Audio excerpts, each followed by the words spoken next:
Indian guy comes to you, I'm going to put this together. We're going to do this. We're going to shoot it in I don't know how many countries. It ended up being 28. We're going to go everywhere. I'm going to do this thing. And he told me later when we started, and I told him, whatever happens the rest of our lives, we will all be known for this project. You're listening to Potty Mouth Radio, the home of movies, music, television, and comedy. We watch a thing. We watch a thing. Hello, everyone. Welcome back to We Watched a Thing with Billy and Dave, although we don't have Billy, unfortunately, today. However, we are joined by a very special guest, Tarsem Singh Dhandwar, known probably better to most of you just as Tarsem, writer, director, visual stylist. Thank you so much for joining us, Tarsem. Thank you. Nice to be here. Yeah, and my better half, Billy, as luck would have it, has been sent off to a design conference. He has more important things to do, I understand. Oh, he is very unhappy with the turn of events. Okay. We can always reschedule. It's up to you. It's all good. Not too long ago, we had director Jim Burkett on talking about his film Coherence and some TV projects, and Billy decided that was a good time to get COVID, so he missed that as well. Excellent. But thank you for joining us. I'm a massive fan of your work. This is a real treat. Obviously want to talk about your films, but I did want to mention you've done a lot of commercial work over the years, and as someone who by day it works in marketing, I have a huge amount of respect for very good TVCs, which most people don't make, but when they do come along, people make the argument, short films are hard because you've got to cram so much, and we'll try doing it in 30 seconds. I do, yeah. I think, 30 seconds, 1 minute, whatever it used to be. I think it takes, and it's something that is a great playground. You get to learn all the toys, you get to do everything else, and this is kind of a field. Now it's kind of different. I guess anybody who has a telephone can direct. But back then when we kind of started, you just needed to get on the ground. You didn't know what a camera was, what you did, what the etiquettes were, and everything. And then advertising, I think it was a straight route back then. People did music videos so they could do commercials. They did commercials so they could do movies. When I did music videos, did not want to do commercials. I just loved them. Then when I thought I'd done what I wanted to do, then I started doing commercials, and then I wouldn't make a movie, and I didn't want to make a movie. I just loved it. Until today, I just keep saying, like, I love advertising. When most people say that, they're kind of looking at the regular crap they see on TV, I guess. But there is a niche and the stuff which is pretty phenomenal, great budgets, great this thing, great toys, and you get to learn. So I've loved it for what it is, not as a stepping stone. So when that happens, it usually works in your favor, and people can see that. I keep saying I'm like a prostitute in love with his profession. I'm like, I'd fuck him for free, but they pay me money, and I'm like, thank you, I'll take it. So it's an amazing playground that you get to hone your skill on. I mean, it's always been there from history, with advertising, and I think the relationship between clients and people has always been the same. I mean, even the Sistine Chapel is probably one of the best examples. I mean, like of the church going and hiring people that you really can't stand. The guy's a homosexual, and you get him to paint the ceiling, and then then you have the same censorship thing, or like, do you really have to have all those penises out? Then you start. So when you work with those clients, and they kind of want to do something edgy, and they want to pull you back and everything, that negotiation is just a short form of what you'll end up doing. It's like a sprint compared to a marathon, what a movie is.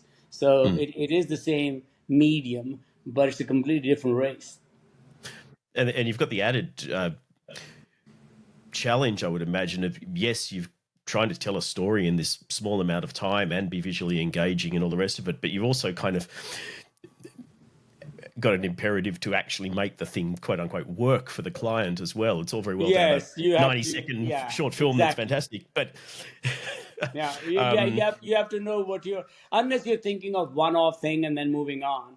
I always just thought it was a great medium to be in. So I never really looked at it as, like, let's fool the people once and make a ton of money. I just really look at it as, like all the new toys come out, I want to try this, I want to go to that location, everything. You just make it clear to them, and then you have to make sure if you're making it past the commercial, you're not doing the coolest thing in the world, because it's not a question of like the Bible, pearls before swines. It's just that you be making something that is not really for that audience. So you might fool them once or twice, but if you're talking about 30 plus years, which is what I've been doing, I love it.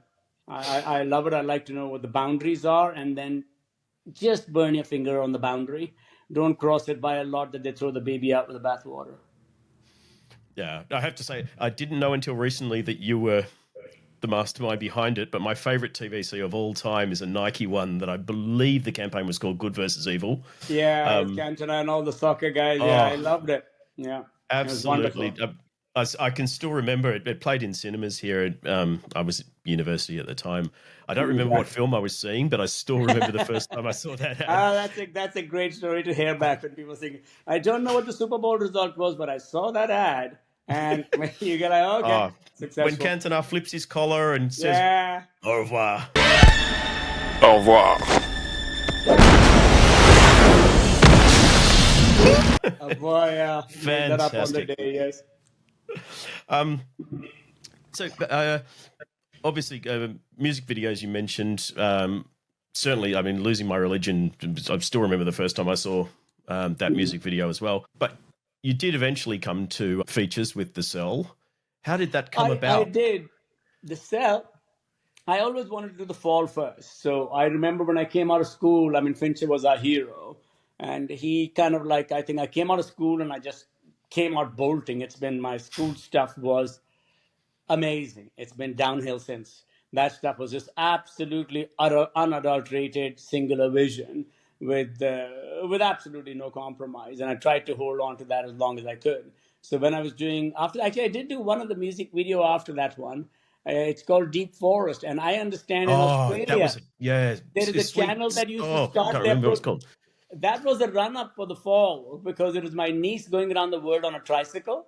And I wanted to go to these different locations as many as I could. I mean, we were really going on the cheap in buses and economy with me, my sister to hold my niece, and then my producer, whose girlfriend learned how to work the camera. And we went all, and my girlfriend, who was a production designer, and we just went everywhere around the world just to see, because I was making these list of locations that I thought people wouldn't have seen and some cliche locations mixed in for the fall. So that was a pre-runner. And then somebody told me that in Australia, they used to play that on one of their version of whatever the Discovery Channel or something as an opening scene for it. So opening when the channel used to open. I don't know. I've never seen it. Might be an urban legend that somebody told me. But that piece was pure me. Also, I just loved that video. So for me, sorry, the question was, I just, how did the yeah, cell come about? yeah. Well, It's, I mean, a thriller I get, but for a first-time feature director, laying that concept out and yes, you know what describing the though? visuals, it must have been a hard sell. No, it was a pretty it happened very quickly, and also I now when I look at it I go like, oh my god, they gave me a lot, but that time I was such a drama queen. I just come out from like doing things my way, or like I'll take my things and go, please work with somebody else, and I was doing that all the time in advertising, which is not a field to do it in. But I would pitch every 10 commercials that I would pitch, and I would say, these clothes, this song, this length, this. If they didn't like one thing about it, I'd say, thank you, and I'd leave. And I'd just say, like, no, I'm just learning how to pitch. And I would do, I think the first probably about, 3 years, I probably made the least amount of money on myself, apart from maybe PAs. Because I didn't have any expenses. I just loved, like getting into the field. So Mm. for me, just trying to make like for that. So I was getting ready for the fall, and then when this thing came along, they sent me the script, and I kind of looked at that and I just went like, oh well, it's a complete blank canvas. You go inside the head, and of course, you can't really blame writers or anything for it, because if they're writing for somebody visual, they've just written certain things inside. Like we go inside the head and XYZ happens. And I just said, like, all that has to be thrown out. And I will work with the writer to make it up, who was fantastic with me. And I just said, all that, I'll just ask you that he goes inside the head and you write one line, or maximum 3 lines of what happens in the first episode, second episode, third episode, and then I'll make it up. So for me, when they approached me, I just told them, okay, I'll show you a lot of eye candy on what happens inside the head. And I originally wanted to do an action flick inside the head, and I had Julian Moore in mind. And I went in and then I pitched it to them on how the action would work. This is where the advertising stuff is. This can go like this. And they said, okay, great. Julian Moore, right? You got about $10. And I went like, no, this would take a lot. Then they just said like, well, then when they described to me, it has to be somebody for the finances to work and blah blah. I said, oh, you're talking about somebody like a Hindi movie diva, like J Lo. They said yes. I said, no, you mean like J-Lo? They said, yes. I said, no, you mean like anybody like, no, J-Lo is fine. And I went, okay, then I'll do that. And I remember I was shooting in Spain and they said, can you do a meeting with her? And I just said, sure. And I couldn't get out of the shoot. And I literally, the only time I ever flew the Concorde, I had a dinner, went, this was pre 9/11. So I guess somebody checked my luggage in. I went in a small plane, landed in front of the Concorde. They took me in there, went and made the dinner with J-Lo, pitched it to her and showed her the eye candy. Because I just said, I don't know what's going to happen inside the head. But this is my background. I come from a visual thing. You have to give me carte blanche and it's a blank page when we go inside. She said yes. And I went like, Wow. okay. So then we went back and they just said, okay, your movie's green. And I was like, oh, do I really want to make this film? I want to make the fall first and everything. And then just I made it in such a way that I burned so many bridges that I had to make the movie. And I just said, okay, well, let's make it. So when I started it and anything happened, like, if she didn't, or the only thing that I had with her was, and then of course later on people told me that, you don't do that. When I just had a particular look for her in mind and it was her hair that I wanted a particular way. And the first day she came, she said she wanted a different way. And that was such like, are you crazy? Like, really? I mean, I'm making this film. And now I realize that everybody just said, don't you know you don't fuck with women's hair? And I was like, well, I wish you told me then because I really took it on. And then after that time, everything was okay for me. And then now I look at it and I go like, oof, they gave me a lot, for what I wanted to do because nobody had a clue what I wanted to do. I just sat down and went with the writer and I just said, okay, now tell me when you go in, what happens? And he was describing all these things. And it was full of things like, she goes inside and there's down a corridor, there's 50 of his mothers, exactly the same, coming to him and saying, what have you done with my son? It was that kind of stuff. And I said, I don't know how to do that. So just tell me what's in each one. So he just said, okay, first time she goes in, let me try to remember now. She goes in, yeah, but I took each episode down to three lines to say it. So I just said, what does that mean? That all the he said, oh, his mother had many personalities. I said, right. So I just make three, identical, and I couldn't afford. I wanted to do a trip down. I couldn't afford, so I got triplets to play that part. And I just said, okay, I can't do CGI. I can't do this thing. I wanted to go to. Oh, sorry. I'll jump back to the one thing when I said when it didn't go action. The first day that The Matrix came out, I went to the studio executive to see The Matrix, and he said, your movie's greenlit. And I said, I don't want to make that film. And he said, but you've been pitching these things to us, for a while. And I said, yes, but now anybody with $10 in their pocket is doing that. And they just said, then what do you want to do? And I just said, well, give me a day and I'll see if I have an approach. And I came back and I said, okay, opera. We go inside and it's theater. They just said, Americans do not like theatrical stuff. It will not work. And they just and they named one of my favorite films. They just said Dracula was the only film in America that opened above 30 million. Coppola's Dracula above 30 million, but didn't make 100 million, which means everybody wanted to see a movie like that, but not that.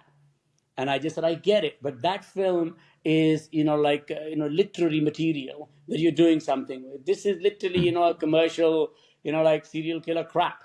And if you're going to take this, to the next level, we'll do this with it. And I just wouldn't budge. And then I just said, no, and they just said, the problem is, I think that in America, they call it the wrong kind of laugh, that the people will laugh at the wrong bits. They will just laugh at, oh, that's ridiculous. The costume looks like that. And I just said, okay, well, then I'll make up with some really hardcore shit up front that they don't laugh in the third act. And they said, what? I said, I don't know. Then we guys sat down. We started saying, okay, he bleaches girls, he rapes them, Hang him from the ceiling, himself with his skin, masturbates on them, then blah blah, all this stuff. And then, of course, you overcompensate. And the first time we showed it to people, they were like, whoa, I can't I jailed them. And I went but this is what you said, you want to do. And unfortunately, they took a hammer to it and they just said, take out all that stuff. I said, if you do, in the third act, they're going to laugh at him because he's wearing very ridiculous stuff. And they tried it. And people just didn't find him credible at all. Then they let me have it. To a certain extent, they just said, well, take this part out. So it was take this out, put that back in. So same negotiation like in advertising. So I worked a little bit on that particular one. And we ended up with a guy that creeps you out enough that in the third act, when I just said, my thing was, if he comes out in a sari and a tutu, people won't laugh at him. I just want him to be menacing up front. And so it became operatic. So I went with that, and I think, it worked. And now I can realize what a great drama queen I was. I remember D'Onofrio called me from when they were doing the what's it called, junket, and they were in San Diego, and he said, hey, everybody's saying this is a visual film and they're looking for a director, and you're not here, you're shooting something somewhere else. And I said, yes, but you know what, they changed 2 shots in my trailer. And there was silence, and he said, you have a lot to learn. And I was like, whoa. I said, this is one of the original bad guys, and if he's telling me I'm being like unreasonable, maybe I am. And truly, that was it. They changed when I was working with them on the trailer, they changed 2 shots. I said, well, then fuck it, I'm off. And I was gone. And of course, then you calm down later and you realize, there was but it did commercially, very well for them. And they only realized that in the last 2-3 weeks before release that it's going to do very well. And it was very polarizing. So I've never really, apart from now over time, I've never done a movie that was about 50 in tomato meters, because you love it or you hate it. And those are the two things that'll get you hired. Nobody's going to hire you if you think he's okay. Everybody's got a brother who's on a cousin who has a drone, and somebody knows how to film this, and they'll hire family. So you have to have people. You're who never just going to think like, please okay. everybody. I would have much better to have this many people that love what you've done than this many people that think, yeah, it's pretty good. Yeah, love or hate, they're both okay. For me, it's comme si comme ça, that's dangerous. So I just go, okay, I'll go for it. And now, actually, over the years, now finally the fall has become, recommended by a tomato meter. It's gone above 60, and I don't really know how to take that, because it is always at 50%. Now, just thinking one of my favorite films sits out there. It's Birth, Jonathan Glazier's one. And it's a very polarizing film and gender based. Like, usually women hate it, and it's just for different reasons. And for me, I love that film. So I just thought it was at 50. And now when I look at it, over time, I think a lot of people really shat on it, and people like, Ebert and all really supported it. And over time, a lot of the, younger generation became critics and have gone on tomato meter, and it's kind of started going upwards. And a lot of the old critics, who hated it, have died miserably, I hope. And All gone to prison. All gone to prison. But yeah, both. No, death is good. So for me, they've just gone off the radar, and the newer guys have come out and said, this is not as shitty as advertised. And somehow it's found, like a culty audience, and it's doing fine. Good things take time sometimes. Yes. Well, true. So that was The Cell. And I saw The Cell in cinemas when it came out, and was like a lot of people, oh my God, I've never seen anything like this. It's only later that I've sort of come to it's really rewarded repeat viewings, things that I didn't recognize at the time, that I've sort of, I love when you can watch a filmmaker's works, and you can, I like to think you can get a sense of the things that they love that they've brought in. So there's artworks that I assume meant something to you, like Odd Nerdstrom's paintings and Damien Hirst and things. And I didn't get all of that back in the 90s. I just thought it was a cool looking film. But exactly, latterly sort of recognizing these things as I've sort of been exposed to them, it's a wonderful thing that's sort of every time I watch it, it gives a little something it's kind more. Of a good little Trojan way to go, where the audience you're showing a serial killer film to wouldn't be that familiar with that particular stuff. And that can be mistaken as originality. Like they say, originality is the art of concealing your source. So if you're making an art house film and you're putting this stuff in, people going like, that's beyond cliche. So the idea of tipping your hat to somebody and actually just doing a total rip-off are two different things. But for me, the person that everybody told me, you've got to take that off, because everybody had some scene they had a problem with. The writer was just that horse. He said, don't split the horse. Don't sit there. And I was saying, why? Because everybody had something. The the cameraman, he said, in the end, when the two guys are talking, there's those frames that appear. He looks like a Moroccan serial killer. I said, yeah, I love it. And I said, everybody had some problem. I said, no, I'm not listening to you at all. I'm just, this has to go this particular way. So the horse one, when I finally went to see the writer at his house, he has a horse farm. And I went like, hey, this is not fair. People have children. I'm showing like, somebody really abusing their boy and beating the crap out of them. And you're asking me to take out the horse because I said, no, it has to stay there for particular disturbing reasons. And I left it in. And of course, the lawyers came after me. They said, anybody's okay. But the only person who has made a fortune out of suing people is Damien Hirst. You don't take a Damien Hirst thing. And I said, that's okay. But can I show you where he got that from? They go, oh, but it's his work. I said, no, let me show you. And I sent them because there was a guy in the 1920s, it's in the museum somewhere in America, whose body has been split up into that particular thing to show the interior Oh, organ. wow. And so I just went like here, and they went, oh, we would love for him to sue us because he'll get us all. And he never came after because he knew that there was one piece that is credited to him, Yep. but many people have done it before. Not one person had done it before. So I just thought like, no, everybody had something they had a problem with, but because it's this, and people say, oh, my work's really bright and it's cut like this, and I go like, yeah, I'm Indian. If I showed you a lot of films where I got it from, you'd go like, this guy's just ripping everybody off. It's just that I grew up in completely different places since I was a child. My father worked in the airlines, so I had free tickets. So everywhere that I went, I just hodgepodged everything, and kind of you have to be aware that the audience that you're making it for might not be that aware of that.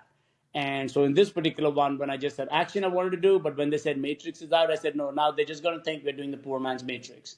Because you're giving me 1/3 the budget or 1/10 the budget to compete with that. And everybody's making this, so let's just go theater. And theater doesn't, to lack of a better word, it doesn't date.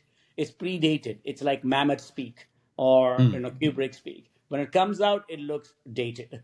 It looks like, oh, this is so old school. And then 30 years later, you'll watch it. It's exactly the same, and everything around it looks old. And Yep. so for me, I was very aware of that. That for the Fall and the Cell, I had that in my for the Cell. I did it through theater, but the Fall, I just said, okay, do it through locations because I, no matter what effects you do, after some time they will look dated. yeah. And the thing to do it is to just go without the effects, and you go to real locations, and it's kind of like a timeless story. Yeah, no, completely. Before we get to the Fall, which we'll do Okay. right now, but No. the Cell would have been, I believe, what the first time to work Akash, with yes. Aker. Oh my God, you have the strange book. I have that book. Nico gave it to me. Oh, Yes. Well, what we a guys were. singular person. Yes. It was love at first sight. I mean, like I had seen Dracula. The thing of it is, we were aware of Aiko long before she came to America. Me and my, now her husband, because she passed away, Nico, who was writing The Fall with me. We were big fans of her in school. We used to watch her work, very hard to get, but we'd get these library because she was directing commercials in Japan. And we used to watch her stuff, her print work, and we think like, oh man, and of course a lot of the stuff was just written. And I would just go like, this person is from a different planet. And then of course then we saw Mishima. And I was so blown away. And then we saw Dracula, and we said, oh, somebody preempted us, and now she's doing American work, but I want to work with her. So when I asked the studio, I'd like to work with Aiko. They just, oh, somebody like Aiko. I said, no, I'd like to work with Aiko. They said, oh, somebody like Aiko. I said, I'd like to work with Aiko. So they just thought, she's difficult and blah, blah, all the kind of stuff you usually hear when people just want an easy way through. And I just said, arrange that meeting. And they did. The first time I met her, and I just went, this is the person. And then when we were shooting it, my Italian girlfriend that time, she said, Nico, my classmate, and she was our hero. He said, I think he and Aiko are going out. And I was like, oh, shut up, you silly cow. She's like, more than double his age and blah, blah, blah, blah, blah. Like, get lost. And then when the movie was over, they came and said, like, we're going out. And I went like, oh my God. So it turned out to be the greatest thing because until that time, then always we just hung out together. She got married to my best friend. So on ground zero, whenever I would have anything, she would be at ground zero. We would just go like, this is what we want to do. And it is something that's not particularly liked by critics, which is, you call it putting the cart before the horse, I guess, that I would have these visuals. And I'll just say, what's the story that can take me on this journey? Like let's just work to our strong points and this thing. So I had always had the Fall idea for 30, close to 28 years before that, I'd seen this movie in which, you Oh, work yo with ho a ho. person, where you work by manipulating a child, by telling them a story that the child perceives differently. And I just Yeah. said, that's all I want, get the rights of it. And I had it in my head. And then I think close to 18 years of location scouting I was doing. So I needed somebody that it turned into a period piece because I tried to make it. I said it could be a contemporary piece or have been a lot more commercial. I just said if it became a contemporary piece, then it started to become a bit too comic for me because we're telling somebody about cowboys and they're thinking something else. But there isn't a place in the world, even like 20 years ago, where people hadn't seen cinema. I just Mm. thought like the person says something and the other person just is from a different planet. Yeah. The genres have not, nobody's seen Sergio Leone films or John Ford or Kurosawa or, Matrix or anything. And you're telling this person the story. So then it became a period piece that Mm. this person has never seen cinema. And then it worked from there. And then I just thought it worked even more to have like Aiko in there because she just, Chinese beyond Chinese whispers. Whatever you tell her, she would see it. So, like, when you try to get somebody to, go outside the comfort level, you always tell them, think outside the box. The problem with Eiko was she didn't know what the fucking box was. You tell her something, she would make something, and then you'd go out there, and D'Onofrio goes, that cape weighs about 30 kilos. And then Eiko would go, but does he have to walk in it? I go, it's his cape. Of course he has to. And then, too late. He doesn't have to walk in it. Then I say, okay, he just has to stand in it. Then he'll do this and throw it away. So I would just work around her. And I think one of the producers was saying, you can't do that. That's like every department saying the film according to my department. I said, welcome. Let them do it. And then if I have the power to veto it. If I just think, no, don't go here, go there. And that was the greatest thing about Eiko. She just wanted to say, like, if there's a singular person in charge, bang, she just served you. And then if you just said, if you changed it, she adapted immediately and just was incredible. So for me, the moment when she passed away, I just said, okay, for a decade, I'm not going to do any visual films. Now the decade has passed. And I think I'm going back to it. Not that I will look for anybody like her. There isn't one. And No. hopefully won't be. You just, pick from a different tree. But Mm. Echo was incredible. So for me, it just turned out really phenomenal that Echo and Nico started going out, and then we just stayed together all the time, and we were pitching ideas against each other, and It's not it, against each it, other, with each other. Sorry. it's completely apparent in the work how closely Mm. you and she worked together because I mean greatest costumes in the history of cinema as far as I'm concerned, but Mm.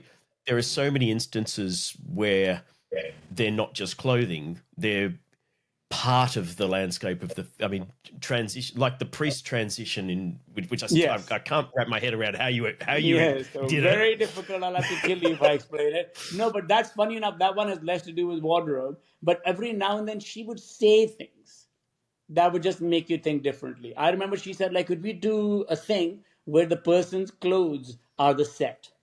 And I was like, that sounds like a clever thing to say. It'll never fucking happen. I don't know what you're talking about. And we moved on. And then somewhere in the cell, we came to this particular area where I just, like, I'd made a list. She goes in, she gets, let's see, the first time that she goes in is, I'm trying to remember the first trip. First one was I think the box and then fall No, I upwards. think it's not remember. But basically, she goes in. She sees she goes in. She sees some form of his baptism. Then she follows the boy. The boy Yeah, takes, yeah. gets scared. He takes her to the. Here's the one-liners. He takes her to where the victims are. One of the victims, carries her and takes her to the bad guy. And he goes, "What?" or something, and she gets scared and presses the button. That was it. And Yep. I just have to make up all those things to go there. So they're like 4 lines. And for me, on that particular one, one of the sets that I was trying to make was in Mark Romanek style. I just got literally a gold box.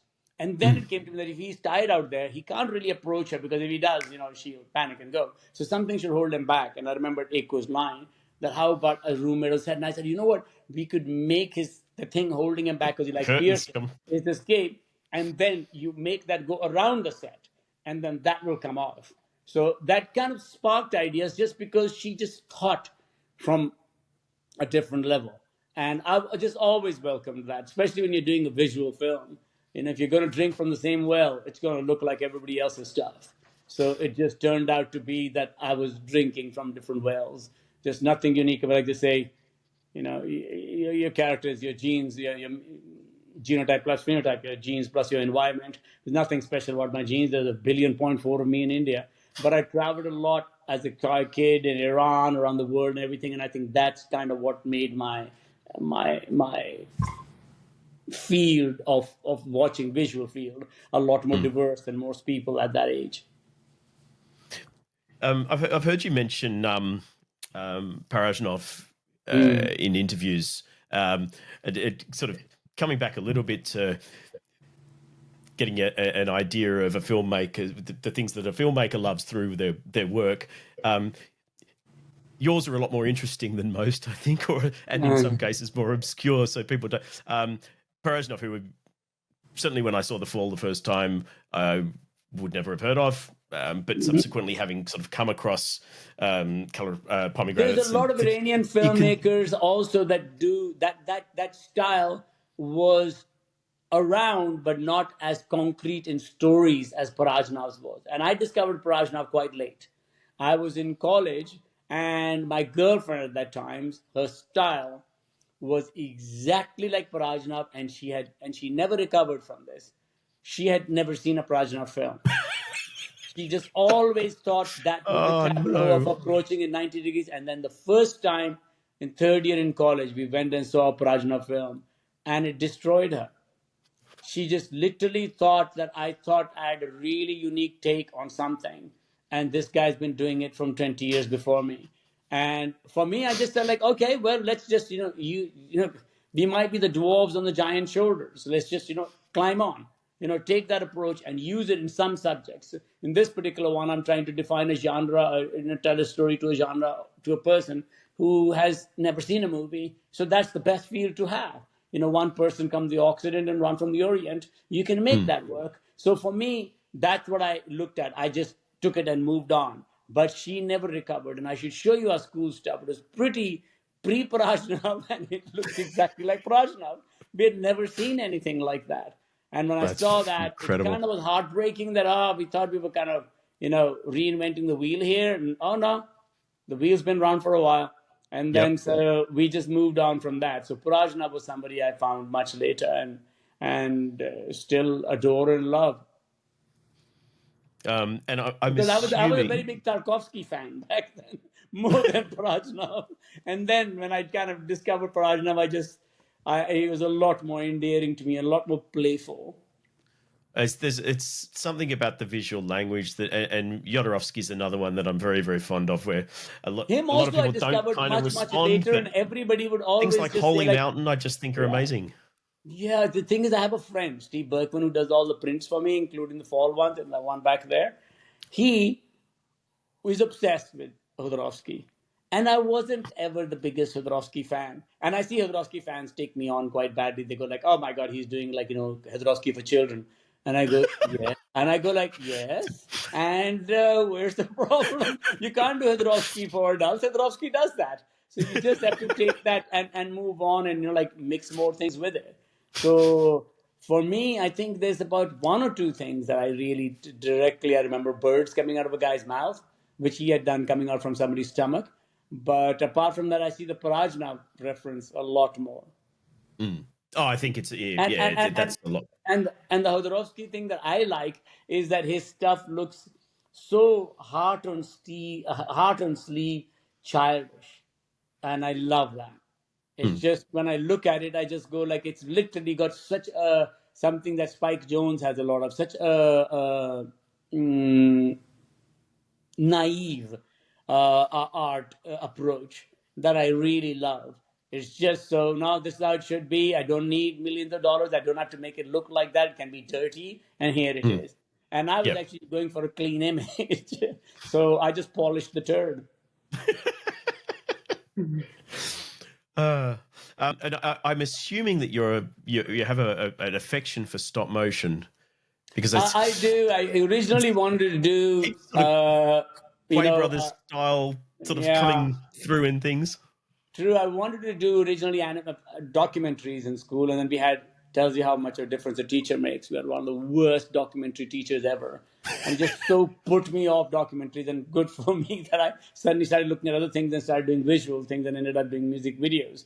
But the first thing I was interested in school was animation, because it taught you so much about film, and you were so frame conscious about editing, about sound. I think the greatest sound designers in the world are animators, because they're so frame conscious on pacing and everything like that. So I was obsessed with, like Street of Crocodiles and Brothers Quay. And for me, I met one of the twins, like I'm Oh, talking about a wow. decade before the fall, to do that sequence.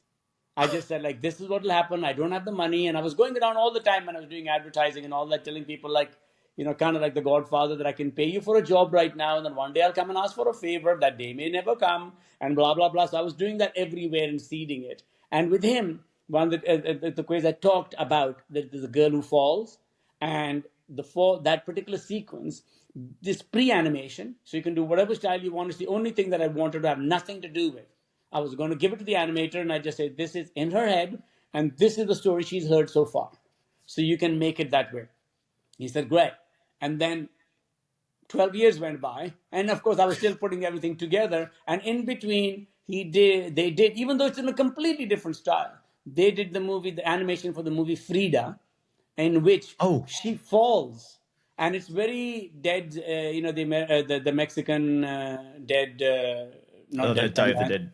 the Day of the Dead thing. Yeah. And they did that sequence, but it was literally animation of a person falling and then going into their head. And I just said, well, I can't really go and ask them, that you remember we did a meeting and I pitched you this thing. So I just said, okay. Yep. So then I went and I saw these two German animators who I love. They'd done this thing called Balance that they'd got an Oscar for. And I just said, usually I always say that if I can afford to pay, if I do advertising, you get paid a lot. If I can't afford to pay, I just say you have complete creative control.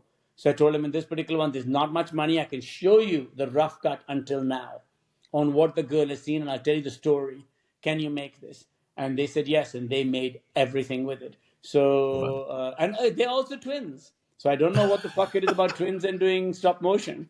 So Yeah, weird. they put that together and did an amazing job with it. All I did was I told them, I'll give you the in and I'll take an act.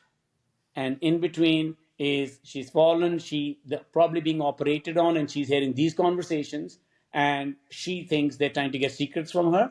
And you can take that particular one, and then basically in the end, you come out of it. She wakes up from the dream, and then they just said, like, yeah, okay. And what they gave me, that was it. So I do love the sound design of animators always. Also, I like stop motion. I actually got a Grammy nomination for an animation piece that I did for a music video when I was in school for, I think, Lightning Seeds, and it was kind of like it's called pin screen animation. It's something that is so tedious that even animators go like, oh my God, because there were two films made in pin screen that time. One took 7 years, one took 5 years. They're about 3 minutes wow. long. One's called Mindscape and something. And I just said, okay, I'm going to do an assembly line process of that. And it was so tedious. And I just said, I don't want to do animation again. And just moved on from there and just gave it to these twins, and they made an amazing job out of it.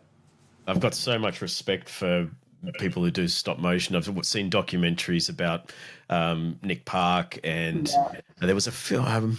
Watch the one about the ago, screen Russian animators, and you will think that these guys have it easy, because it takes 5, 6. Because it's literally a grayscale is dedicated by those things, those toys that you get with their pens, and you put your face through, and your face appears on the other side. It's like that, but there's like a few million pins, and you push from below, and the shadow of the pins gives you the grayscale. It literally looks like drawing with a charcoal. So it looks just like, so Russian. That is something that is really hard to do, and it just looks like you drew it with a charcoal. I've never heard of. I'm making a note. I've never heard of pin screen animation. Pin screen animation, and watch Mindscape if you can. It just looks like something. Oh, well, seek it out, because I'm a big. I mean, Jan Schrankmeyer. I just love it. I love stop motion. If I find it one of the most engaging forms of animation, completely. Great. I wanted to ask you. I'm sure I've heard you mention in interviews before that, generally speaking, you haven't seen many child performances that you've thought were None great. except one. And I'm very much, and my friend Billy is as well. Very few child performances that we think are great. But Katinka, it we have depends on both the said, school of acting that you choose. Because if you see a little princess, Coron's one of the original, it's phenomenal. But it is an affected piece. It is a particular type of yeah, acting. I had never seen, and otherwise you can have children be children and shoot them telephoto, and like, hey, you cut around that, but your plot is completely dedicated by them, and it's telephoto, and it's not the style that I had in mind. I yeah, chose the worst style possible to have a child for the performance that I wanted, but I'd seen it in one film. It's but it, yeah, I just could not understand how they got this performance from a girl where the camera is not telephoto, it's physically between them, and near them, it's moving, and she is doing what she's doing. And I was obsessed. That's the only film reference that I showed Lee Pace or anybody. I said, this is the milestone. I've never seen anything like it, and I will find this person. That's why it took 9 years. And I just said, if this person doesn't exist, we're not making the movie. And the moment I found that person, I just said, sell everything. This is the person. And there was a little bit of a visa problem getting her down to South Africa. And I remember, my executive producer, Tommy, asked me like, hey, we can switch it. This is the girl that you were very interested in. I said, no, there is only one this person. Katinka or And nothing. it has to be that is the game changer. So for me, I just worked to her strengths to make that work. But I'd only seen it work once. I wouldn't say that that's like it is a particular type of performance that is phenomenal that she did. But if you look at Little Princess and everything, those are phenomenal acting things. But when I looked at movies, I found that at about 8 or 9, you could find incredible actresses. But before that, and I tried it with my nieces, it's always, I would have loved to have a family member in it. Like I say, when there's no money and you really need to abuse the children, is you should use family. And that's what I always did in music videos with my niece and everything, but none of them were right for the project when I was right. So I would always try it with my niece, and I realized that about 4 is when they will believe any bullshit that you want and they're genuine. And then from about 5 to about 8 or 9, they're dead. They're just acting in particular ways that you want them to. And then at 8 or 9, you find incredible actors again and actresses. And I just thought like, okay, so the person should be 4. So I was always looking for a 4-year-old until I saw the Katinka's tape. And I realized another thing bought me 1 year. And that was that she didn't speak English. So when the person was speaking them to English, she was trying to also formulate the language and thinking she was doing something wrong. And that bought me the 1 year that I wanted. So it was her, and it was in those months. I just told my brother in a few months, she's a different person. The only thing request that I made for the Romanian and everything, I said, keep her away from any actors, from anything. Nobody teaches her anything. We will work around what she is. And that's why so much of the unheralded, tip of the hat should go to somebody like Lee Pace. Because, the cliche in Unsung Hollywood, they hero of always those. say, Yeah. yeah, they always say in Hollywood, don't work with animals or children because they'll just steal the show. And she's doing what she's doing. Lee has to talk to her, move the story where it needs to go. She has a rough idea. He has to light her because she'll move here, and then he has to go here because he's aware of the 2 cameras that are inside the sheets. She's kind of seen the cameras, and after some time she forgets because she fell in love with Lee, which I knew would happen. So it Yeah. was just something like that. So for me, Lee Pace was incredible in being, to use the jazz cliche, to be that familiar with the subject matter and then forget the notes. Yeah. So he was doing that. And she was just trying to figure out what the notes were. And whatever she would come in with, the first time would be all over the place. Second take was 95% of the takes. And about third or fourth, she started acting and it would go horrible. So Yeah. for me, it was always in that magic thing. I had to get it. Yeah. No, But he I did. digress. I don't know. I forget what the question was. But Um, okay.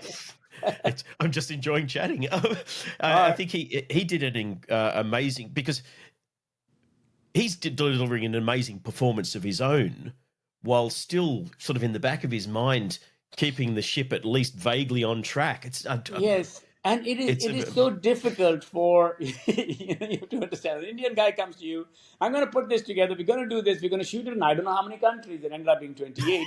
We're going to go everywhere. I'm going to do this thing. And he told me later when we started. And I told him whatever happens the rest of our lives, we will all be known for this project. And not many people when they do a project like that are aware when they make it. It's always in retrospect they'll do it. And he said he always thought like that's the kind of shit every director says before a movie starts. And I was like, I never said it before, I never heard it, and I didn't want to say it again.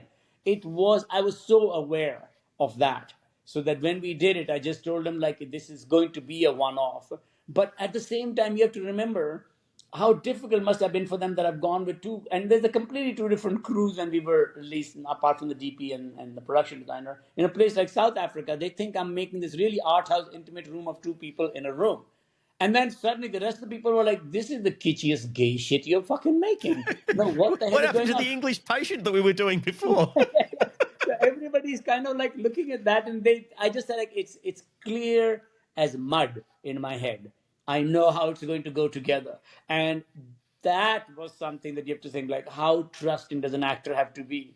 That they're standing behind the Taj Mahal, and he's got the lines of like I want to look at you until I die, and this thing, women they do this, and the style is so tableau-y. It's very Iranian Heightened, it's very Raj now. theatrical, and It's that, but the scene is very sad because in truth, he's ODing in the hospital. So I just had to tell them like it'll look like this, but actually it'll have really sad connotations. And he goes, okay. and that was it. And only every now and then I would hit a wall and not know what to do. And then it would come together sometimes, and sometimes it didn't. So I was making things up as we went. That's why the hospital is shot straight in sequence, because I just knew there's no way we can tell the girl what to do. So the yeah. first day she met him is the first day she saw him. Second scene is the second day. The third scene is the third day. I knew that kind of problem would make me address any kind of potential problem that could come from any language barriers or anything, and I'll learn from her. And boy, did we. Because And I've heard it multiple times, so I'm sure it's true, but only the DP was, I think, the only person that knew Lee could walk. he also didn't know. Oh, he didn't know. He always said that he felt so stupid because all the hints were there. And I'm just going to get some more coffee. He was kind of like, he didn't know. Only the editor knew, but he was never on the set. So no one knew. Wow. Well, no one knew except one actor, apart from Lee Pace. And that was the actor who was playing her father. Because what I did was I had to tell him, because in the script. Oh, because he's the first bandit, and because everybody had the script that said that the father is the bandit. yeah. But if I got that guy and then told him, hey, you're not the hero, I had to tell him. So I told him that this guy can walk, and when all this is done, he will take over the story because he becomes a father figure because her father is dead. He said, okay. So he was the only actor that knew, but he was never on the set. So for me, everybody, when we shot in South Africa, that's why it was quite traumatizing for people when we had to tell them that, Lee Pace can walk. Not for Katinka, for completely different reasons, because every day for her was like, oh my God, this is so bizarre. This is so weird. And then on the day that we were expecting a really big reaction to say like, hey, he can walk. She was like, oh, okay, so that's another strange thing. And I'm like, what the fuck? Like that, he can walk. And of course, everybody else was like, crying and angry. The cameraman had been with me for 15 years, but never, this is the first thing that he shot, because the cameraman that I wanted, I had to let him go 2 weeks before the shoot, because I'd been talking to my college professor all the time who had done the cell with me. And when we went out there, he kind of had made certain things that he wanted. I want this. And I told him, remember this. I am going to spend everything that I will ever make to finish this film. And everybody's contract it's very communist. It's very like everybody gets the same paycheck. From the janitor, the guy cleans the set, the focus puller, the DP, everybody. And nobody has anything else. I'm going to spend all my money on it. And if I give one person a different thing, everybody's contract becomes void, including the actors. But he just said like, oh, well, I can't really. And then the third time he said it, I just said, I turned around and my Colin he was the loader and he was just focus pulling that particular time. I said, do you want to be the cameraman? And he went, do you think I'm ready? And I went, oh, okay, I'm doing a commercial next week. We were shooting something, I think, with Beckham in Spain. And I just said like, oh, okay, jump, what do you call, come shoot that. So he shot that, and I told him, good, you feel confident? I told him, okay, I know exactly how I'm going to shoot this. I know the exact ratio, and I know how I'm going to finish it. So for me, I want you to overexpose everything by one stop, which DPs hate. There will be no latitude left, but I know exactly what to do with all things. I've done my tests, and I've done all of them, and I've been to all these locations. So he just came on. So for me, I had been working with him for close to 15 to 18 years. So he was like, hey, like, some other people were offended on the set, thinking like, why didn't you trust us? I said, it has nothing to do with trust. Colin's been with me for 15 years. He's crying on the side. And, and I didn't tell him. So it's got nothing to do with you. And it's got even less to do with, when they say method acting or anything like that, it's got even less to do with that. It's got more to do with there is a child here, and the child just needs to believe that this person is doing what they're doing genuinely. Because I just said, if you do that, otherwise, what happens is, you can do a Holocaust movie, you can do any film that you want. And when you're doing it, after some time, the Nazi jokes will come out, the blah blah will happen, people will start standing on top of the bed to fix the lights. If a guy's playing a handicap, they stop, they just invade your space, and it becomes, because they know they're all acting and putting on a set. But for me, I just thought like, if they think he's a handicap, and that's what happened, people don't stand on your bed. They move very slowly around you. They do all that. So that took the whole energy down to where it was. So I was ready for all of that. What I was not ready for is how much children are scared of handicaps. So when she saw him in the wheelchair and everything, the first day, she would not go near him. And I just said, well, just come. And she was thinking, no, she was just scared of him because she saw him get out of the wheelchair. And I just said, okay, well, play the first part by the door. Then you come in here, and then he sits. So I just learned from her that that's what she would do, that she would come here, she stayed further away, then she gets closer. Next time she's on top. Third time she's on top, and she closes the curtain. Fourth time she's lying down with him. And then I had to pull her back from him because all she wanted to do was touch him and kiss him. And I was just thinking like, okay, she was completely in love with him. And I knew, her father was not in her life. So I just knew that everything was primed for whatever she does is the correct answer. So I just had to make sure that nobody else, and we were lucky because Lee Pace had done one thing at that particular time, and IMDb wasn't really big back then. He had played a woman, and nobody would recognize him. He had played a soldier's girl. He had done only one thing. He had come out, because I always thought I will find the guy from a school, because I said nobody should know this guy. But when I saw Lee Pace, I went like, oh, I don't have to go to school. Nobody knows this guy. So and he had an incredible voice, which I remember Nico just said, that's 80% of the movie. Is this guy telling the story? And I went like, that's correct. So for me, it was tailored around that. And of course, the kind of things that can be, so problematic worked in our favor. The first day, she shows up and her front two teeth were missing. And if you're in a So studio, perfect. you're dead.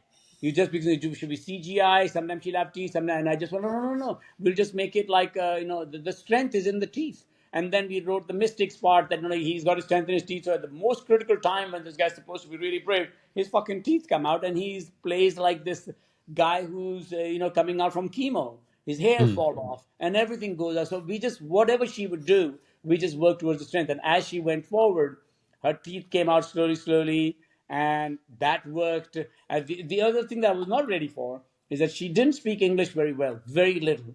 But every day, her learning curve was quantum.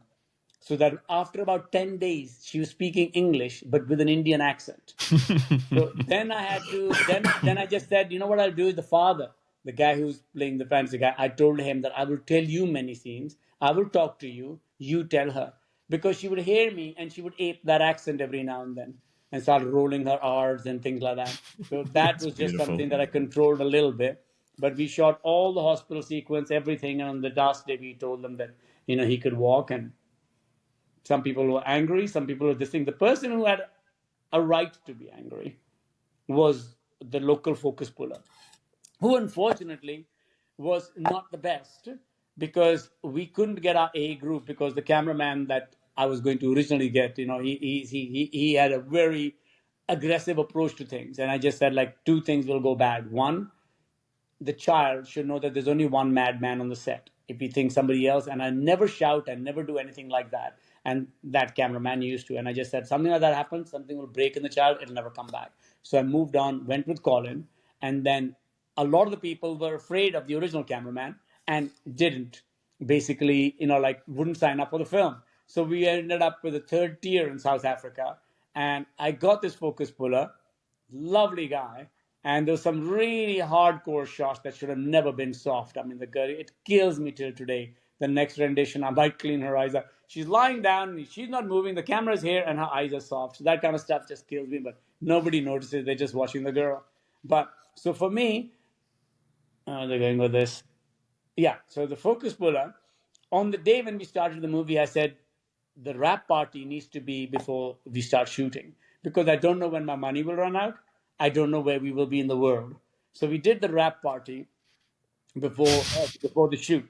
And on that day, because Lee Pace on the set and everybody, he had to come in a wheelchair. He was really depressed by the 4 weeks we were over. Oh, Not I from can imagine. because it took like hours he could just get up and get in, but it would take so long for that whole thing. So that he basically that it was just going to get tougher and tougher for him to do any of those things. So on the wrap party, I saw Lee Pace sitting in a wheelchair, and I looked around, and there was another guy in a wheelchair, an older gentleman, talking to him, and Lee was red, and he was kind of motioning me, and I went over, and I heard the conversation, and so that was the focus puller's dad, and he was saying, you know what? Every time when people play a handicap or a cripple or something, in Hollywood and everything, they just always get people who can walk and run around. Hats off to this director that he chose a handicap. And Lee is like, fuck, fuck, fuck, fuck, fuck. So he told me, we have to tell him. I said, no. I said, I have a guy I've worked for 18 years, and I'm not telling him. I'll take the hit. Let it go. So on that day, when we told everybody, I could tell the focus puller just went like, whoa, like this was really unfair. And then I went up to him and I said, I'm so sorry. And he just walked away. He didn't for good reason. He didn't want to forgive me. And he just said and I said, okay, it's fine. So that person, I think, had a leg to stand on. Everybody else was just a bit shell-shocked and surprised. It's after weeks and weeks, I can imagine. I did want to ask you. I've heard you talk about how taking commercial jobs in the places that would enable you to shoot. That was in the latter locations. end. Yes. But how you found some of these places in the first place, it's incredible. The places like what's it called? Chan Bowery, I think. Oh, you mean where Darwin gets killed? It's an Escher painting. The stepwell Real life. You mean the stepwell where Darwin gets shot? Yeah. I still can't quite believe that's a real place. Yes. Well, I kind of knew one thing, that people want something like, in America, they'll go like, yeah, and they'll go, yeah, you want sand, there's some stuff off on the beach. And I go, yes, but I wanted much more special. And I was lucky, that was Jennifer Lopez, that we got lucky for when I just said, I want to shoot in Namibia. And they just said, but we have deserts in America. What do you think? America has got everything. I said, yes, but not like what this thing looks like. Not even the Sahara looks as majestic. It needs to be it doesn't look real. It looks like Mars. Yes. So I had all these places that for years, it was the other way around. I was shooting these commercials and doing the deep forest video and everything, finding these locations, making connections, and I realized how difficult it is to shoot in these places. Because when you do, location scouts, because I did all that on my own, is that when people do that, the first thing they do is to say, okay, where are you going to park the trucks? Where are you going to park this thing? Where you eat? And now is there a location nearby? So then everybody, does that. So for me, I just thought these things are going to be difficult. So I'm going to find them and I'm going to stick by them. So as we went, all the time I was aware of them. I cannot tell you how many we had. Religious riots, stonings. We ran away from a place 3 times, but I still would not give up that big step sequence where he goes up, where the first attack happens. the Ladakh Oh, we yeah, yeah. went to. All those places are very, very, very difficult to shoot in. But that is why people have not shot there before.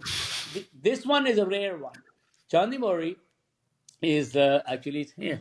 So this the sequence that you're talking about. I have a picture of it here. That one.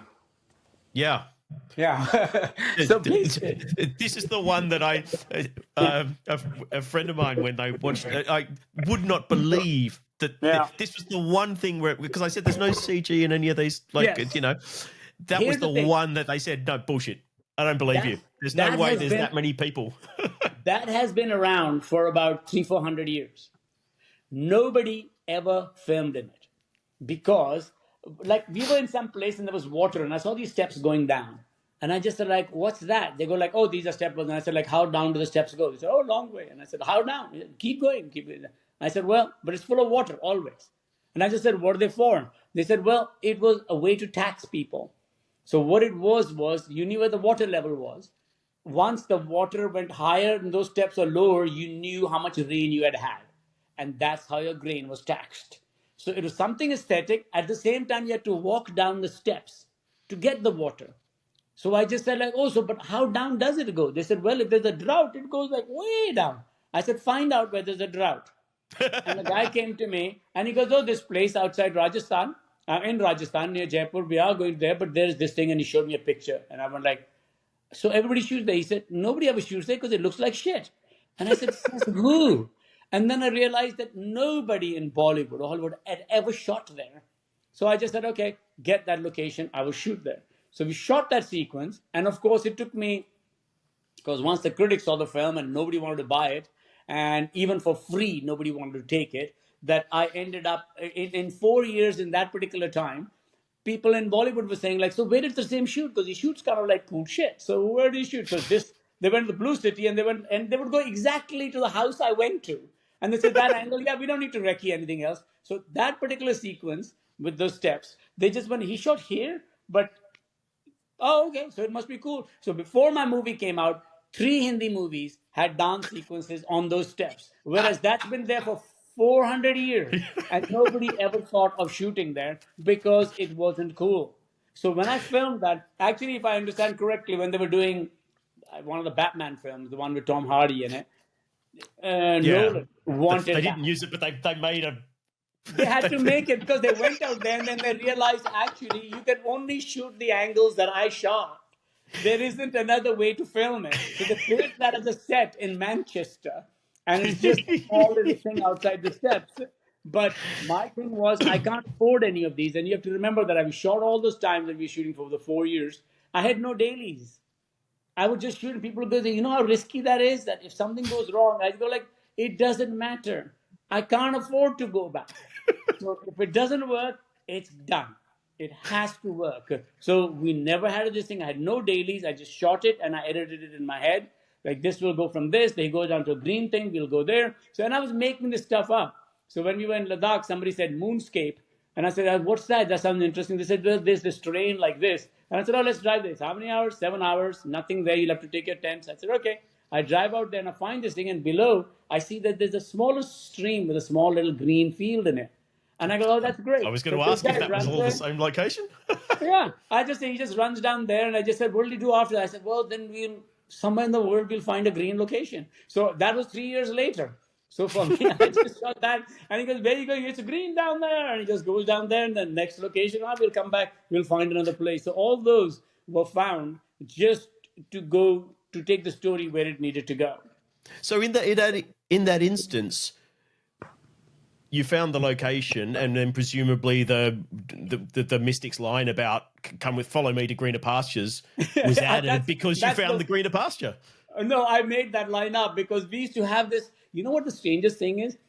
It's something that my niece solved very recently. And I was quite shocked. She used an expression and she said, like, "Oh, no, you're my uncle." And I always, this is the niece in the tricycle, that video that I told you, the Deep Forest one. She's the genius of the family. And she turned around and said, like, "Oh, I shall not, you did this, I shall not want." And I went like, "Wait a minute, what does that mean?" And I realized, like we were forced to do Bible studies in school. And I remember there was a line out there that never made sense to me. And when she said that, I said, "Oh my God, I shall not want" means like I won't need anything because I'll have everything. I never understood that, because the line in the Bible is, "He leadeth me to greener Greener pastures." pastures. Yeah, yeah. To greener pastures, He maketh me lie down, and the Lord is my shepherd; I shall not want. And I was like, wait a Every minute. kid in the world's going, shall not want what? What? No, my thing was like, that sounds like a really creepy uncle that's trying to molest me. Like, he's trying to make me lie down in these green pastures. I don't want to lie down on those green pastures. And we used to sing this song, we used to say it all, and it never made sense. So when niece said it, it made sense to me. So I was always obsessed with that line. And like, he leadeth me to greener pastures. So when we were out there, I just need him to go down. He said, "What should we do?" I said, well, let him just say, "Follow me to greener pastures." And then later on, I added another line in there, which is when I realized when the mystic is dying, the birds are coming out from him. And basically, so then those are lines added in post. When I saw the sequence, I said, Luigi could just say, like, he just said, like, and he said, "No, that's actually in the other sequence when they first find the mystic." And he says, like, the birds in his belly tell him blah blah blah, and of course later on birds come out of it. So that's actually reverse engineered later. But for all of these sequences, when I'd just go like, well, I know this much, and then our money runs out. Then next time we do some commercial somewhere, let's look for a green place. And I found Bali, and I just said that's got a great valley down there. And we were shooting surf commercial in Fiji. And again, there's another transition that we made up on the day, that as we were going to Fiji, all this thing, I was shooting this commercial with all these surfer, Ronaldinho and Beckham and everybody, and I needed the best this thing. So I had a very good relationship with the client, and I told him Fiji is the best water. He said, "Does that mean you'll do it?" I said, "Yes." So I took the whole crew. We shot there, but when we were shooting that sequence with I wanted the bandits to be on an island, and Oh, then the Butterfly suddenly, Island. yeah, no, well, that happened there. So when we are driving to some particular place on the shoot, the guy goes like, "Go by Butterfly Reef," and then we'll go there. And I said, "What that thing?" I said, "Why is it called Butterfly Reef?" They said, "Well, apparently from top it looks like a butterfly." And I went, "Right, go Oh, hire a hello. helicopter."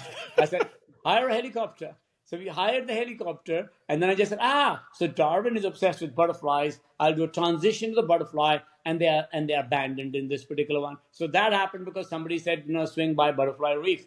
And I just went, okay. So all of those were kind of coming together later over the years. Speaking of that sequence, I had no idea until I saw this film that elephants could swim. Yes. Well, that's something I had done close to 30 years ago for a commercial for Pepsi. Oh, I Sorry, remember for that. That's you Coca-Cola. as well, was it? That one. That's a Commercial. beautiful That ad one was too. actually, that Look was at that. Coca-Cola. It was Coca-Cola. And what it was that an elephant, and I worked with them on the idea because I knew that elephants can swim. Even most Indians don't. But I had seen it in Jacques Cousteau's documentary, and basically I knew that that they swim, and the main thing was that very few areas you can't force them to swim. They'll swim if they can see, if they can smell another elephant in heat for mating or anything like that. They'll swim oceans. So then they'll go into it. So I just went like, okay, so where? They said Andaman Island. So it's one of the most difficult places to shoot, to get to. So I was probably the only person that had ever shot. So 30 years ago, I went and shot this commercial there. And I just said, okay, I will come back because they use the elephants there for lumbering. And I just said, I'll come back and I'll shoot here. So that was something I had in mind because I remember the idea of that commercial was the same. An elephant swims up to a woman, he gives her a Pepsi, he gives her peanuts and takes her Pepsi. And I said the idea is the same, that a donkey comes to a woman, gives her a carrot and takes a thing. But the thing is, most people don't know that elephants swim. That's the charm of it. So the idea of, so I would just come up with things like they're on an island, they need to get off the island. So the guy says, "I can't swim," and just has these kitschy lines. And then we say, of course you find an elephant because Darwin, like comes up with that idea. Who steals from my favorite character, who never Wallace. becomes a character? Wallace. You know the That's a story of lovely Wallace little also? nod to people who know much about Darwin. Exactly. That was because originally I always wanted to do a film about Wallace. And for a very different reason, I stopped it because for me, I always thought like what a fraud Darwin would be. I mean, Darwin is a hero of mine. But the thing Yeah. of it is, he goes to Galapagos and he sees this, this stuff, and he comes up with this theory in his fucking 20s that these birds are on this island and somehow these fruits can only be opened by those beaks. And the other, all the guys can tell what island the birds come from the fruits and everything. So he comes up with this theory, but he knows what a bombshell he's holding in his hand. He's religious, his wife's very religious, and he keeps working. I'll work this theory, I'll release, I'll release. And then suddenly, 30 years later, a fucking guy from Indonesia writes to him and goes like, "Hey, listen, I think I got this theory, and I think," and he basically puts it out there, and Darwin takes that to his friends and says like this thing, and I just sort of like, wait a minute. So this guy sat on this bomb for 30 years. I said, isn't there a story to say that? Imagine that you're a very good professor, you know everything about it, and somebody comes up with the most breakthrough idea in the world and tells it to you. You go like, I've been thinking about that thing for a while. Yeah, I'm glad you mentioned it. Ask my friends. And that's what Darwin did. And the friends told him that, look, this guy has all this theory. And Wallace was like, yeah, if you think it's true, why don't we publish together? And that was it. And Wallace, of course, disappears for different reasons from history. So for me, I wanted to make that film until I realized, I did the research and I realized how much research Darwin had. He knew what he had. He had Yeah. been working on it for 30 years. So it wasn't this, like just let's steal that guy's thing and take the credit. Yeah. So I just thought like, let's make that. So when that went away, I just thought like, oh, I'll tell you what. So I made this character Darwin, and I just said he steals his ideas from Wallace, and Wallace is a monkey. So I made Wallace the monkey, and he just talks to him. Of course, I've always wanted the monkey to sit on his shoulder. India being India, I go out there and they said, yes, we have a monkey and you can have him. And he goes out there and I go like, that monkey looks pretty feral. They said, no, he'll be fine. He said like, here, see, he makes the monkey sit and the monkey bites the holder. And I'm like, okay, monkey's not going there. So I just said, okay, you know what? So, Monkey in a bag. the production designer, I said, yeah, find a bag. Design a bag that always is carried, by this guy. And in the bag, he opens and steals his ideas. So that came from there, just because the monkey should have always been, I wanted him like a bird. I wanted him Darwin's shoulders always. I could have gone with a bird, but then a bird's death was never going to be as tragic as, a monkey's My death. 13-year-old daughter was in love with the fall until That part scene, happened. and then people she always- cried from there till the end of the movie. Didn't care when the human characters died, but oh my God, Wallace destroyed her. They're like infants. When you look at them, they look like an infant. And all that sound from the monkeys, of course, like drugged out of his head and just like lying there. That's all my sounds. And that's what all that. So I did a lot of the ADR. And suddenly the monkey is a lot more emotional. But it turns out in the end, because I think there's something, it adds something that Wallace is kind of in the bag and Darwin's almost pretending that the ideas are all his own and the others aren't seeing him, which wouldn't have worked if he was on his shoulder. Yeah, that's true. But the bird or the monkey could have just said a chip, chip, chip, or the bird could have said like chirp, chirp, and he would have just said, oh, I have an idea. So I would have played, that's what it was designed with. But they all know that he's got this bag with goodies and maps and all that in it. And that is also the person who he steals the ideas from. So for me, I think it would have been good if he had seen Wallace a little bit more, but I just couldn't afford it. He just bit the handler, and I just said, he's going to do worse things to the actor. So just put him in the bag. Yeah, I couldn't. I thought I wasn't sure whether at 13 she'd kind of get everything, but loved it all the way through. And then, oh God, fuck! I know people. Almost went down. There's always something like, that why breaks. did you make me wait? It was like when she watched Dead Poets Society. Got to the end of that. I know. I just always find that very shocking when people will go like, "Oh, this was fine there, but don't touch the animal and don't kill the dog." And I go like, "Yeah, you'll go to another culture and he's actually dinner.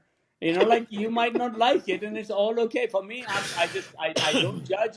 I just go like, if that's what people like to eat, that's what they like to eat. The only thing I'm against is making the thing that you want to eat suffer. And for me, it's very difficult when I see, all the agenda of people saying don't eat dogs and all that and fighting against those particular people. I go like, there's a better fight to be had, and that is that right now, probably in every culture, people believe that nothing bred up properly, is that bile, adrenaline tastes bad. But in Indonesia and a lot of those places where I've seen it, in Cambodia, is that the dogs thing, or even in China, is that they believe that the adrenaline and the fear makes the meat taste better. And it's the most horrendous thing that they do is that Yeah. they have all these dogs. They watch a dog pulled out of the cage, skinned alive, and then cooked in such a way that the other dogs panic and see that and everything, and they're shitting and peeing, and all their adrenal comes out, and that comes out, and that's what you do. You make them suffer because you think they taste better. And I would just say, spend some money, let them eat dog meat with torture, I mean with adrenaline and without. Do a double blind taste. If they say, if they can all spot it and say like, you know what, the one with him fearing is better, I say, okay, then go ahead and eat your dog. I would bet you money that no, it's just like a lot of those things that they have about, the poor man's Viagra in China is, it's always, tiger bones ground into blah, blah, blah. It's Yeah. all this fucking psychological shit that the moment you double blind it, it doesn't mean anything. So I would just say double blind that, show them that if you're going, please don't eat a dog, but if you're going to eat him, don't fucking torture it. So I just say Yeah. the same thing about cows and anything like that you do. I mean, to the Hindus, that is like, sacrilegious, like you react to dogs, that people eat beef and they eat cows. And I just go like, oh, I see that too. And I just say, you know what? As long as it comes in and they go, hey, look over there, dunk, the cow's dead, I'm okay. Yeah. So they're bred for that. I just say you can't stop There's it. a difference between the circle of life and cruelty. Yes. It's, and if you can get the cruelty out of it, I mean, nature is cruel enough, but we've evolved a little bit past, like that. Yeah. So if you can, please put some, like this thing, thought into that. Just don't torture them if you can help it. Don't eat them, because now when I see all the data coming out on how it's so much more sustainable to be vegetarian, I think that's the best argument. I'm so for it. It's just that they need to stop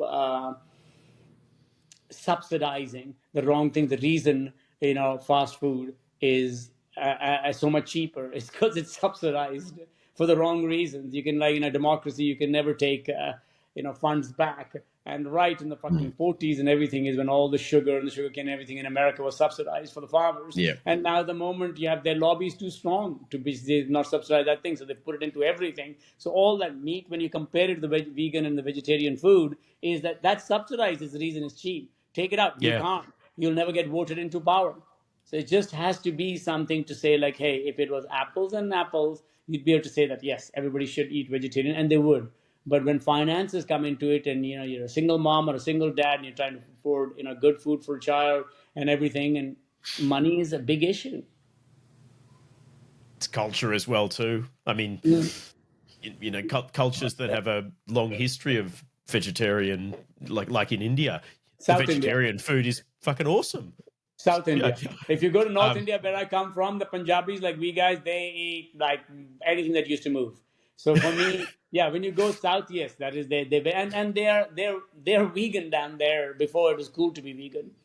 And so I have a But the niece foods, who's the nature vegan of the now. cuisine is that the vegetarian dishes are just as good as the meat dishes. But you come to the West, have some cabbage. Yes. It's a lot harder Meat was the to main convince thing. people. Yeah, it's a tough one.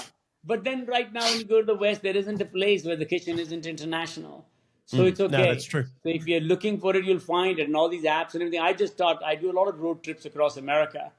And one time I did my niece, and she's militantly vegan and just very irritating for me. But you know what? It was phenomenal. She just, where we were, she would tap onto it, and they said, there's a vegan place right there. And I was like, fucking white man magic. Good. If you can find it, let's go eat it. And I'm not going to go out of my way to not be able to make the trip because a vegan is by me. But she made it work. And I just realized, the technology is there.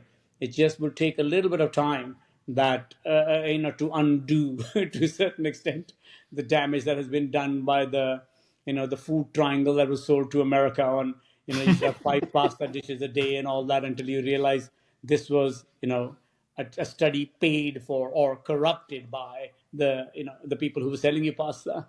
And they just turned it on its head, and now you have an obesity issue. I'm just noticing the time, so I've kept you far too I'm long. okay. I got nothing to do for another half an hour. I'm good. Let me know when So you're done. I was going to talk to you about Immortals and Mirror and how great they are, but I do want Try to jump. to see the last film that I've done. I've only done 2 personal films. I did want to, yeah. I was going to jump to the only one of your films I haven't seen, not through want of trying. Mm. Well, Tell me about Dear hopefully, Jassi and what, it's a how it very goes out, personal and why I film. can't see it.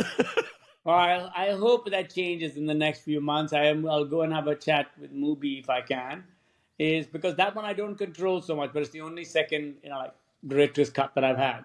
So you have The Fall, and then there is Dear Jassi. It's very hardcore, and it's a It's a completely heartbreaking story. heartbreaking and also very disturbing. There's Yeah. not, so it's not visually disturbing. That's the irony of it. That just where it goes is very uncomfortable for Oh, people, it's which is okay by me. But so for me, when I it's. put that in, I I just watched literally Dear was, Zachary. I can watch anything. uh, well, I don't know. Try Ooh. to see when you can with this. It is pretty pin drop silence by the end of it. It's a completely different style because I love Iranian cinema. But I just literally thought that if this is the film that if Gaspar or Haneke wrote a script and it ended up being directed by one of the Iranian women. It was my approach. So like because they'll deal with really hard subject matter and put out there for you. Whereas the Iranians, when they say anything confrontational, let's go to the other room. So it's Mm. literally that the way it's shot, and that's a lot more disturbing. So for me, I think in about a month and a half when I go to London, I will try to. I mean, like, hey, The Fall took 20 years before it got a release. Now, all I'm hoping is that this movie doesn't take 20 years. And again, it's getting very few people saw it, and it's getting a cult following only among them. So I'm hoping that it gets some sort of eyeballs on it because it's the second, like personal film that I've done. And there's another one that I'm now going to start writing with my niece.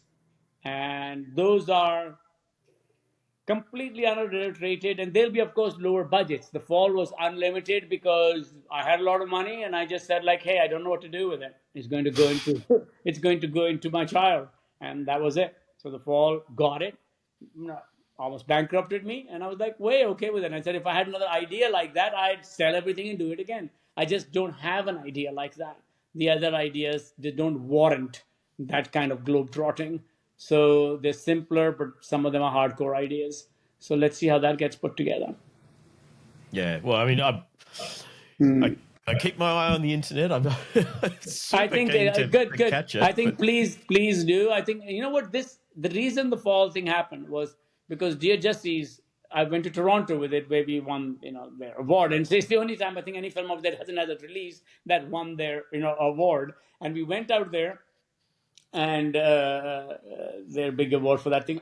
All the press wanted to talk to me was like, so why can't we see The Fall? Why can't we see The Fall? And I was like, where the fuck were you 20 years ago? I was giving it away for free. The critics were shitting on it, and the critics were telling me how much they loved it. And I was just thinking like, okay. And I turned to my brother and just said like, okay, let's spend the next 4 years and put this together. I'm not 4 years. Let's spend the next 4 months. And I worked really hard, and it was a blessing in disguise that I met FA. And I just said, like, this is a freebie. You'll have it. I just want eyeballs on it. It just needs to get out there.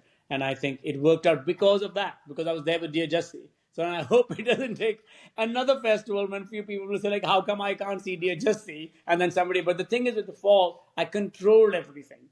So I could afford to give it away for free and just say, I don't care, I don't care, it has to be like this. That one is fun, but I think it'll happen because right now they have nothing from it anyway. So I'm hoping that somebody like Movie or something will give it eyeballs and then they can take it out. oh, fingers crossed. Certainly for everyone watching, it's been a long time coming, but we've got 4K to sell. We've got this Hey, incredible you umbrella know what? The release of funny thing this. on that one is, I love that box, and they're going to send me that now. I just wrote to them yesterday. The only sad thing is, I think the interview on that one will probably, because I'm always full of energy when I talk about The Fall. But that one, if it's got the video that they did, I bet you sounds like me really angry. Because I literally was in LA when they said somebody's coming to interview you for it, and I'd forgotten the thing, and the person showed up and they interviewed me, and they'd never seen The Fall. So for me, I love to engage with people. I talk to them, and when they talk to me, I tell them, and then they take the conversation, and then I can take it somewhere else. But this person had never seen The Fall, and I'm looking at him and talking to him about The Fall, and I was just like, I will never do this again. I mean, if you're not going to see I it, haven't gone through because I've literally only good. recently Delete received that it. one then. Delete that. There is a movie interview on there, which certainly doesn't sound like they haven't seen it. No, no, But I that's haven't all good. watched the others. All those are good, but somebody from, because I love the box they made, and hopefully they will send me one. I just wrote to them, so they'll send it to me. Yeah, no, it's beautiful. The booklet, everything. Umbrella are doing really, really great things lately. Wonderful, wonderful. Yes, I'll put links to the Umbrella and Arrow sites so that people can hopefully go and I can pick see up people copies of from around these. the world that are ordering it. So I'm wondering if now, I guess you can order it from anywhere in the world, because originally it used to be regional. You couldn't see it in different regions. I I don't know think how with that is. I think 4K is not region locked. I think Fucking 4K brilliant. releases Fucking are. brilliant. Because I think they did an amazing job. I think Mubi is supposed to put one out also, but I know Korea is going to do their own. And I was shocked on how it was received in Korea. And after 20 years, I went out there, they released it in December, and it did better than all, apart from Substance, it did better than all the movies that were up for Oscars this year. I was like, oh, The people, because they we've all released been it waiting about 20 years to 20 almost. years later, they released it in 20 cinemas, and I went there 3 months later, and it was still playing in 100 cinemas. It is something that's resonated with the Korean women. So I just went like, long live Korean women. I have no idea what happened. They just embraced it, and it was a phenomenal experience for me. I'm waiting because this year I think Japan is going to release it, and I know because of Eiko, there is a big following there. With Korea, I was Yeah. not aware. I just went out there and I was like, whoa, I just, thank you for, watching my little aborted child. Oh, look, I'll have to let you go. I could honestly talk to you for hours, but And no problem. And bring you're a your busy partner man. on next time. I don't know where he's gone. Tell him.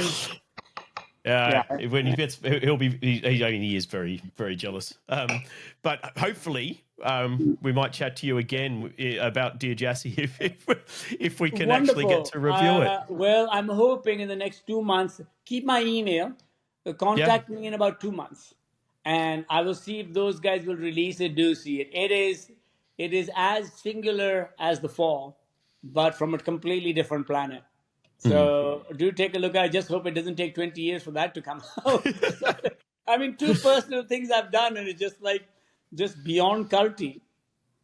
Yeah. Oh no, I'll keep my fingers crossed. In the meanwhile, I've just started rewatching Emerald City with the kids, so Excellent. we'll keep our Tarsem influx coming. Thank you, sir.